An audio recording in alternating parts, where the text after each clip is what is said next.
Hi friends, evening time అయింది. నేనైతే పనులు చేసుకుంటున్నాను. నేహాను జాస్మిన్ మ్యాగీ తినాలని చెప్పేసి అనుకున్నారు. వాళ్ళకు వచ్చిన స్టైల్లో అయితే చేస్తున్నారు. చాలా ఈజీగా ఉంటుంది. కొంచెం ఆయిల్ పోసుకొని ఒక ఉల్లిపాయ, ఒక టమాటా, ఒక పచ్చిమిర్చి వేసి చక్కగా దోరగా వేయించేసుకుంది. వేయించేసుకున్న తర్వాత దీంట్లో కొంచెం సాల్టు, పసుపు, ఉప్పు, కారం అయితే వేసేసిన తర్వాత కొంచెం మగ్గిన తర్వాత ఒక గ్లాసు వాటర్ అయితే పోసిందనమాట. ఇదిగో చూడండి, అవి ఏగుతున్నాయి.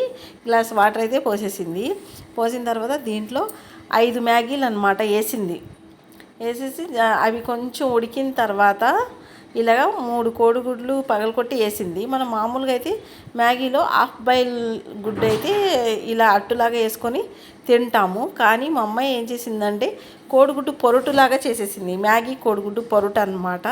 దీని టేస్ట్ అయితే చాలా చాలా బాగుంది. ఇంకా వేరే ఇంగ్రీడియంట్స్ అయితే ఏమీ వేయలేదన్నమాట. సూపర్గా ఉంది. పిల్లలు అయితే బాగా ఎంజాయ్ చేసుకుని తింటారు. చాలా చాలా బాగుంది. మీరు కూడా ఒకసారి ట్రై చేయండి. ఇక పిల్లలకి సమ్మర్ హాలిడేస్ ఇచ్చేసారు కాబట్టి ఇంకా కొన్ని రోజుల్లో ఇంకా చిన్నపిల్లలకు కూడా హాలిడేస్ ఇచ్చేస్తారు. అయితే పిల్లలు దీని మీద మ్యాగీల మీదే నూడిల్స్ మీదే పడతారు. కానీ ఇంట్లో అయితే ఇలా సింపుల్గా అయితే చేసి పెట్టవచ్చు. నచ్చితే లైక్ చేయండి, షేర్ చేయండి, కామెంట్ చేయండి.